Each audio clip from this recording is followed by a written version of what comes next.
Welcome to Lean Stories. I'm Jonathan Burfield. I'm the CEO of Lean Startup Co. And season 2 of Lean Stories, this is really about the people who are actually doing the work. Founders, investors, and operators. They're running real experiments, learning fast, and building things that matter. So no theory, no polished success stories, just the honest account of what it takes to test an idea and find out if it's worth pursuing. So before we get into today's conversation, if your organization is making AI bets right now, you need to validate demand before you build the product. That's exactly what our Lean Thinking plus AI program is designed for. And there's a link in the show notes so you can find out more about that. Okay, now today's guest. Lisa Thomas has spent 18 years deploying capital across 20 countries. She's backed female-led and gender-diverse teams across sub-Saharan Africa. And she's got data that is going to change how you think about diversity and investment returns. So Lisa Thomas, welcome to Lean Stories. Thank you very much. Happy to be here. So start us off, Lisa. Tell us a little bit about what ATG Samata is building. What are the problems you're actually trying to solve for? So at ATG Samata, we are a venture fund that is focused on East and Southern Africa, and we invest at the intersection of gender and climate. And a lot of people say, well, what does that even mean? So what we're really looking at are trying to find female-led and gender-diverse teams to invest in. So we're not excluding men. We're just including more women because gender-diverse teams and female-led teams only actually receive about 20% of the capital that flows into Africa. And yet, they make up more than 50% of high growth ventures on the continent. So there's a really big gap there. In addition, we're really focused on how we can look at climate in climate as a vertical, but also in other industry segments. For one reason, it's a really important issue globally, but particularly in Africa, it actually has a huge impact. I'm based here in Nairobi. We've just had, once again, some extraordinary flooding because of previous droughts that have occurred. And my business partner, Dr. Lalemba Piri, she's actually from Zambia, and that country's been going through a drought for the last couple of years, which when you have a country that's power is based on hydro, that means you've got load shedding for up to 18 hours a day. And so how do we help invest into businesses that are working to fix some of these problems, leapfrogging some of these areas of infrastructure that just need to be built on this continent? Nice. Yeah, I read about some of that flooding. It sounded like it was super intense and a real reflection of the weirding of the climate everywhere, but specifically in Africa. Tell me a little bit about, so you launched an initiative for first-time fund managers a few years ago now, 2020. What was the moment that made you think that the market was getting it wrong? They weren't finding the right people to invest in. That the dynamics were off somehow. How did that get exposed to you? Sure. So I've been in the investing space for more than 20 years, and I'm still considered a first-time manager. So anytime you strike it on your own, doesn't matter what your past experience is, you're now a first-time manager executing on the strategy. And it's as if your past experience doesn't matter at all. And so I was part of a group called Women in African Investments. It's actually put together by a woman out of South Africa. And what we noticed after a couple of years was that we didn't have a space for emerging managers to discuss, to talk, to ask questions, because the allocators for our funds were actually in the same group. And you never want to look stupid in front of the person that is potentially going to give you funds. And so we separated out a separate group in 2019 that is now called Advancing Women in Investing. And essentially what we're trying to do is create this space for first-time and emerging female managers to get the support that they need, ask the questions that they need to ask, be able to access funding and opportunity that's really, really hard to find, particularly in this market. And also, this is a really lonely journey. So, which is true for every entrepreneur, right? Which is exactly what a fund manager is, even though people don't view us in that way. But even more so, it's lonelier because you're often one of a few in a particular market, right? Whereas you tend to have a pretty large entrepreneurial ecosystem. For fund managers, it's pretty small. And so we wanted to create that space so that people could get access to the capital and resources if they needed. And to more directly answer your question of why did I, how did I recognize this? Because it was happening to me. So Right. um, it was really hard to access the capital networks that we needed to access, even though I'd been in the industry for a very long time.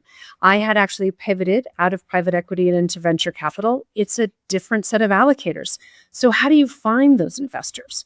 How do you talk to people in a different way? How do you find out if these are the good people that you want to be actually talking to? Are they aligned with your strategy? And so you need to be part of networks that are able to do that. And then just over time, really building up a lot of different initiatives within advancing women in investing to support women on their journey. Let me pull on a thread. So you consider yourself an entrepreneur, even though you are, running the fund and investing in other entrepreneurs. How do you define that word? Like, how do you think about risk and uncertainty? Normally in the world I operate in, we think about entrepreneurs as people. They're a little bit crazy, right? And they're willing to take on risk and deal with a level of uncertainty that a straightforward business person might not be able to understand or tolerate. So is that how you think about it? Like high uncertainty? How do you define yourself as an entrepreneur? So I agree with everything that you have said, and definitely the little bit crazy part, particularly if you're launching a fund in Africa.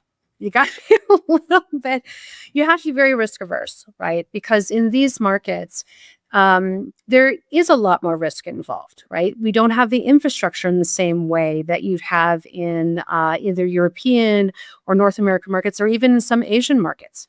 And so you really have to think about how you want to go about this. And if you want to talk about risk taking in other markets. So, for example, I've heard in the U.S., if you're raising a fund for the U.S., let's just say it's venture, it could take you 6 months. I've even heard as fast as 6 weeks, which is amazing. And maybe that would be an outlier, but maybe even 6 months is the outlier. In Africa, there was a report that came out from INP, which is a fund manager out of France. What they have found is that for first-time and emerging managers focused on Africa, first close, just to get to first close, that first round of money, not even to your final close, can take up to 3 years, which means that you are raising that whole time. So you have to figure out how to build your pipeline, do your track record investing, build your team, hopefully maybe pay yourself or at least survive, build out your offices in the same way that a typical company would, except for we're kind of selling magic beans, right? We're selling, this is what we can do with your money in terms of investments, which is why a track record portfolio is so incredibly important and yet so incredibly hard to do. And so you have to be able to use all of your savings, probably do some consulting work on the side in order to make sure that you can fund that portfolio. And in a lot of cases, like what we did, we're actually syndicating those investments, which is kind of like a mini fund. You go out to the market and you say, hey, we have found this investment. We think it's incredible. We've done the due diligence. We're going to support the company, but we need the money to put in it. Would you be willing to come and invest with us? And so that's something, these are all of the different pieces that you're juggling as you're also out there on the trail, knocking on the door saying, and by the way, we're also raising a $50 million fund. Do you want to come put in money there? And so it is very risk-taking. You do have to have a lot of tolerance for uncertainty, and particularly because over the last several years, the macroeconomic environment for raising money for funds has changed drastically. And so, I'm happy to go into that more, but when the complete playing field shifts, then you have to figure out, what do we do now? And that's when potentially you have to pivot. It seems like you're layering on difficulty upon difficulty, right? So you're in Africa, right, which is hard, right? You're a first-time manager building a fund, and you're focused on gender diversity and bringing more women into the fund that you're building. So like there's a lot of like this is harder than it might have been in some other circumstances, right? So how do you from a personal perspective, how do you manage taking on that much of a challenge as an entrepreneur and that much uncertainty in the journey that you're on? Well, and I think this also goes back to how we're very similar to entrepreneurs as well, is that we really have to believe in what it is we're doing. And so I came to this, particularly gender lens investing, and I came into that space about 10 years ago before it was really, talked about and et cetera. Because I've been on several different investment teams where I was typically the only woman in the room. When we would sit on the boards for our companies, I would be the only woman on the board. And very often, the companies that we invested in, it was all men, even when the people that they were serving were predominantly women. And so, and I'd seen so many amazing female-led companies in the market that just couldn't raise capital because of the concentrated bias that exists around women being Mhm. too risk averse. And I have an opinion about that. I don't think it's risk aversion. I think it's actually um, being able to assess risk in a different way. And so for me, it was all about the fact that like we just got to have more people at the table. We need to have more women in the room, and then you have more diversity of thought, which is why we follow a gender lens, not just investing in female-led companies, which we also do, but we also look at gender diverse teams. And so eventually over time, even our female-led teams, we want to see diversity in the other direction because it's all about having that diversity of thought at the table, which we believe and research proves out, you're going to have a higher performing team, which is actually risk mitigation as well. And so this is what we believe is the right thing to do. My partner came to it from a little bit of a different vantage point. She started out as an entrepreneur and she helped to scale a company from 1 to 5 countries in Southern Africa, which is a really hard thing to do. And yet, she didn't see other women being able to raise money. And so she wanted to change that. So when she exited that business, she went into the investment space. And so that's, we're both passionate about it. We come from it from different avenues, but it's something that we really, really believe in. And in terms of being in a harder market, perhaps, right? Africa is just, there's so much opportunity here and it is growing and you can get over the challenges and there's such talented entrepreneurs. It's just an exciting place to be. So I know you come at this to a certain extent with like an academic orientation of thinking about the theory of entrepreneurship and risk, right? When for yourself, and I want to talk a little bit about how you think about the teams that you're investing in and how they should think, but for yourselves as a team of managers of this fund, have you defined like the experiment that you're executing right now? So you have a hypothesis that there's lots of opportunity, that gender diverse teams are going to outperform, right? And so you're going to raise money associated with that. Like, do you define an experiment that says we're going to give ourselves this amount of time, we're going to look to see these metrics of success? Like, how do you frame the approach that you have in that context? So we have a typical fund model, which means that it's 10 years plus 2 1-year extensions, right? So it's between 10 to 12 years. Now, if you actually dig into the data for Africa funds, how many have exited within their stated time frame, it's actually very few. And liquidity has been a challenge in the past on the continent. So, but that's kind of the time frame once we have raised the funding to be able to do that. We don't think we're going to have a problem with the deployment. We've got a massive pipeline of companies and some that we're missing because we haven't gotten to our first close yet. And so right now our milestones are more related to making sure we can get to that first close, right? But once we've gotten closed and we're deploying that capital, it's all about making sure that we deploy it within, say, 3 to 4 years. We do the follow-ons that we need to do. We do the value addition work within that time frame, and then we're immediately starting to do the exits from, say, year 5 to year 10. And that takes an enormous amount of work as well. And so there are a lot of milestones that are kind of baked into the investment model itself, but I think where there's a little bit more of uncertainty, if you will, is how much impact we'll be able to actually get from these particular companies based on how we're working with them. And so there's several things that we've experimented with in terms of our model. And so I'll give you a couple of examples. We go with the 3 C's, if you will. They're not the 3 C's of, I think, real estate or some of these others. It's a little bit different. So the first one is fit for purpose capital. So as I mentioned before, the ecosystems here are growing and evolving, and sometimes there's gaps. And one of the gaps is for early stage companies, sometimes you can get that early stage, say, equity linked or equity capital, but you can't get the debt capital. And so one of the things that we've done is within our structure, we've said, okay, we're going to look at this company. We're going to see what you need now. And then what do you need in the next cycle? And so we may put in, say, a convertible note, which is fairly typical, or we might do revenue share financing, which is a little bit different and used quite a bit in this market. But then once we have invested, you become an investee of us, you now have access to debt working capital, which is a little bit different. We're seeing more of it happen because it's such a huge gap in the market.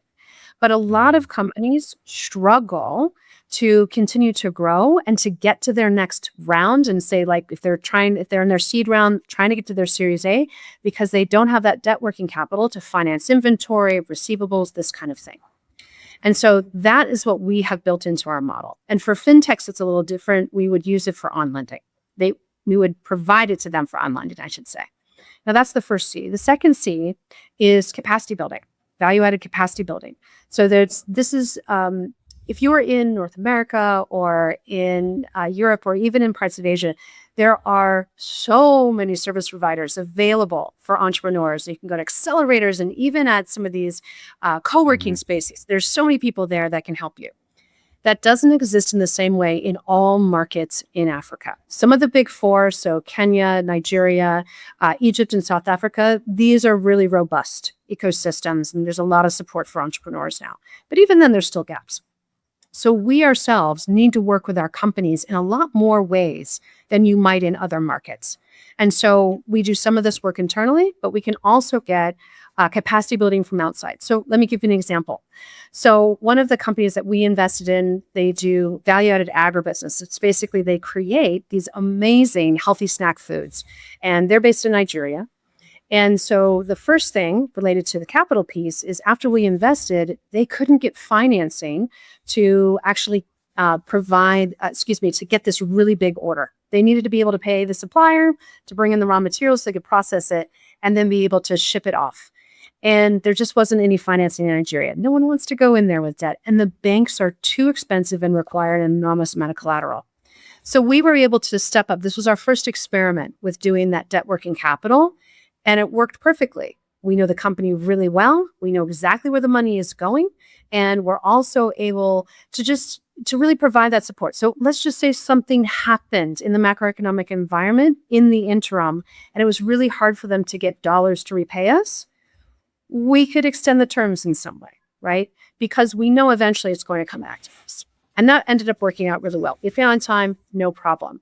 At the same time, in addition to us having a board seat and providing governance support and some other things, they needed to do a mapping of the mango value chain, supply chain within Nigeria. This is not a skill set I have. So what we were able to do is to provide a little bit of a grant, to top them up, to get the best in class consultant to be able to go and do that work on their behalf, because they couldn't quite afford it. And so now this is a company that exports to Europe, the Middle East, the United States, into other countries in Africa. They've got a huge factory. They've got so many different product lines. But what if we, and I don't know, maybe they could have found somebody else besides us, but what if they hadn't gotten that critical debt working capital at that time, or that TA to be able to map that supply chain? It would have been at least a lot slower, if not really put a real hurdle in place. And so these are the kinds of things that you have to adapt to in these markets to make sure that you're actually doing this work. Just very quickly on the third C. The third C is coaching.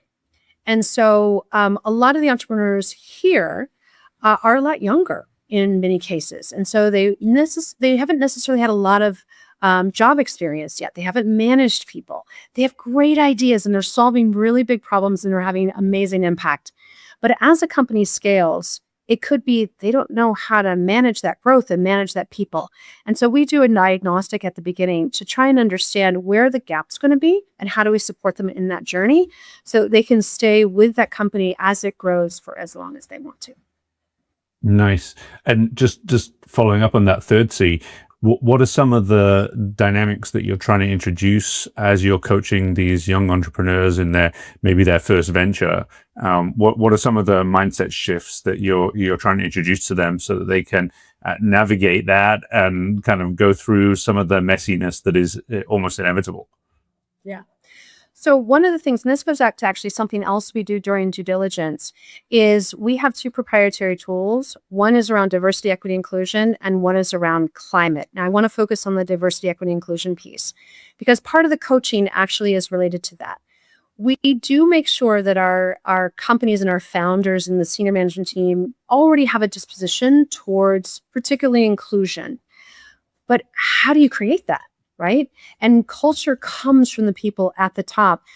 And if you're not intentional about it, it's just going to come out however you are. And so part of what we do is we help them to actually create that culture of inclusion, which heads off a lot of problems in the company. Right? So it helps you to learn how to manage people of different genders, of different ethnicities. And that's something in particular where we see in some of the countries. So here in Kenya, very often you can walk into a company and it's all one tribe. And we want to see, once again, go back to that diversity of thought at the table. You want to make sure that people are inclusive for the best possible candidates that come to the table. So that's one part of it, is learning how to manage people who are different than you, right? And also, how do you take feedback, right? That's also part of creating an inclusive culture, is that, yes, this is your baby. You have absolutely built it up from nothing. You've got all these great ideas, but that doesn't mean you're going to be right all the time. And as you grow too, there's so much more coming at you. So how do you learn to actually delegate, right? Because you're holding it so close. You know that you've got, you know how to do this, but eventually you have to be able to delegate to other people if you're really going to be able to grow. And so that's about management. It's about delegation. It's about being able to listen. A lot of these pieces are what we coach people on. I know that you've applied a framing that focuses on grit as a key element of the kind of dynamic that you want these entrepreneurs to develop and kind of embody as they're both managing and executing. Talk a little bit more about how that emerged and how that plays out when you're in this coaching mode and you're introducing these ideas to the entrepreneurs. So we use something internally called grit, pivot, or quit. And to some extent, I would have to say there is not an entrepreneur that we have in our portfolio who doesn't have grit. In some cases, probably more than we do. Like, they are just incredible for how they navigate within their ecosystem, right? And that's part of the work that we do when we're assessing these founders is, are they going to be able to navigate when, say, the macroeconomic environment completely implodes on them, right? And so we want to know that exists, and how have they pivoted the business over, over time, even before we got there, right? So do they have that orientation? But there's always a way to actually embed those principles a little bit more clearly and set milestones for yourself so that when you get to a crossroads, you're not making an emotional decision. You've decided that, okay, once we've gotten here and say this has happened or this hasn't happened, this is the decision that we said we wanted to make. And so, as I mentioned, we do this for ourselves, for the fund itself. So as we're fundraising, we're heading towards a $50 million fund, and it's become an incredibly tough environment to do that in, incredibly tough. And so we have milestones that say, okay, if at some point we don't feel that we have enough pathway to get to that 50 million, what do we do? And we've already said, okay, here are two options. By this date, if this hasn't happened, we set out what those milestones are. And then here are the two options that we can decide based on what we've seen, that the two paths we can follow now. And so that's the pivot. right? And if we can still get to that milestone, and if we're super close, we can grit through it. We can keep going. That's okay. That's still an option. But if we've got enough data at that point that says, I don't know if this is working. I don't know if we've got enough folks coming in at the same time. Because a lot of the capital that still comes into Africa is from the development finance institutions. And so they have very long processes. Very often, their mandates will shift on an annual basis. And then with the shift in the administration in the US, everything got tossed up into the air. Right? And so everything in the market shifted. And so sometimes trying to, get all these people getting to the finish line at the same time, all of a sudden they'll take a step back and they're like, oh no, we just need to pause for a few more months and then we'll be back at it. Or like these people are racing forward and they get to there and like, oh, but we need somebody else who comes in with us. And so there's a lot of this that you're navigating. And so for us, when we get to a certain milestone later in this year, if we don't see a pathway, we may pivot just to a smaller fund size and go, okay, we're going to close at this smaller amount. We're going to deploy really fast. We're going to do the work that we need to do, and we're going to start exiting, and then we're going to raise again. Right? Or it could be that it's like, you know what, this market is just, there's just nothing happening in this market. So let's pause. Let's continue to do our investments by syndication so that we continue to have that impact. We're continuing to build our track record portfolio. And then when the market gets better, we'll be ready to go. We're out, and we'll do that. But, and my partner is fantastic about this. So she's like, we need to set up these milestones now. So when we get to that emotional decision, it's not an emotional decision. Yeah. We know what our options are because we've thought through them before.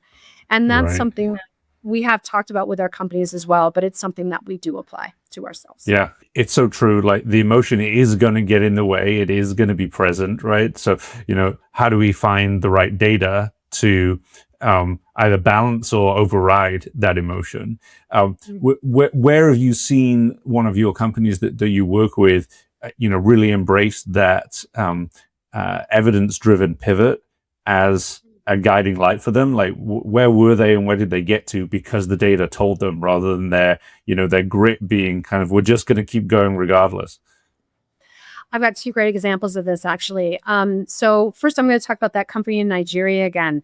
So at the time of COVID, they were actually selling into the airlines and hotels, so they were white labeling all of their products. They hadn't yet really, they were just starting to go into grocery stores and things like that. And COVID hit and everything shut down. And if the founder hadn't said, oh no, we need to find a different way here, and started to really ramp up their sales into, say, restaurants that were doing deliveries and into grocery stores, they wouldn't have had a business in 3 months. It would have been completely gone because all their contracts with hotels ended. All their contracts with the airlines ended. They had nothing. And then again, as the macroeconomic situation, and so they built this great business within Nigeria. They basically built the snack food category in Nigeria. But then the macroeconomic situation in Nigeria started to falter. And she says, this isn't, I feel like something's coming again. How do we get back into some of these other revenue streams, and particularly dollar revenue streams?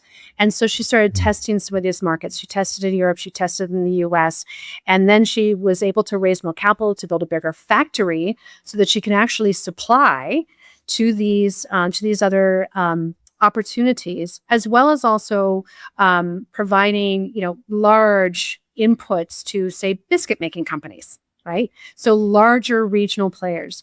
And because of that, when the Nigerian economy tanked a few years ago, she was fine, right? She was able to go more into these other markets and diversify her revenue, right?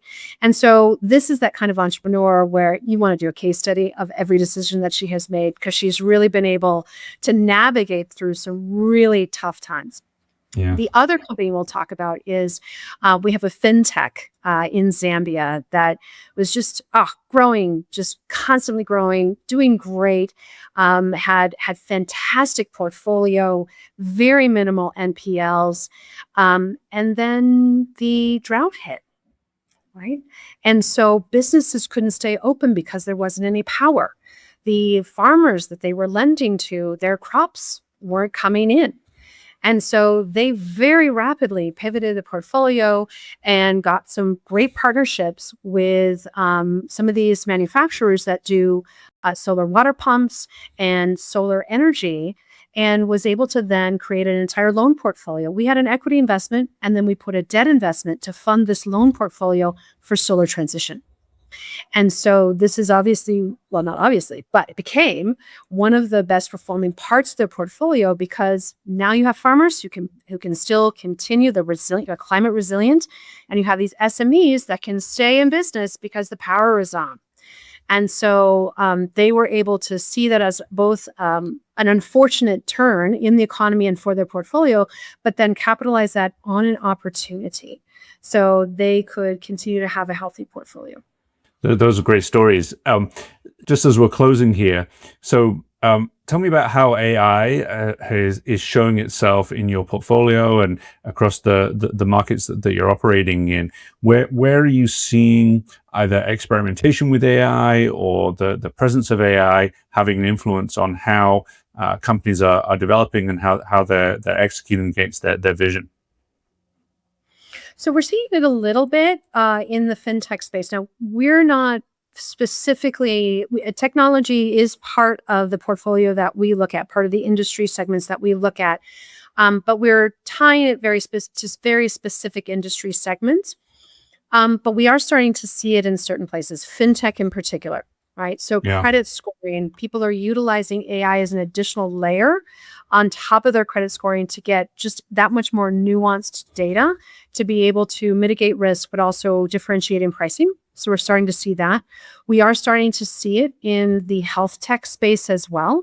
So this is something that one of our companies, which is a medical device company, they're trying to build this into the data that comes back from their medical devices. They want to be able to package that data, but you need to have the insights from it in order for it to be something you can have people pay for.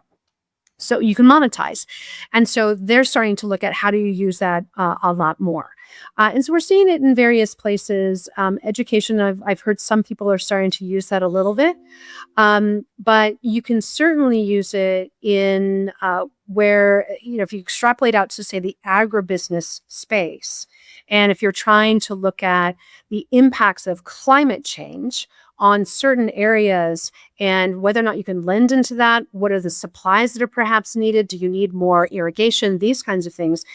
The AI is being used much more to analyze all of that data to be able to have better, better service provision in all of those places.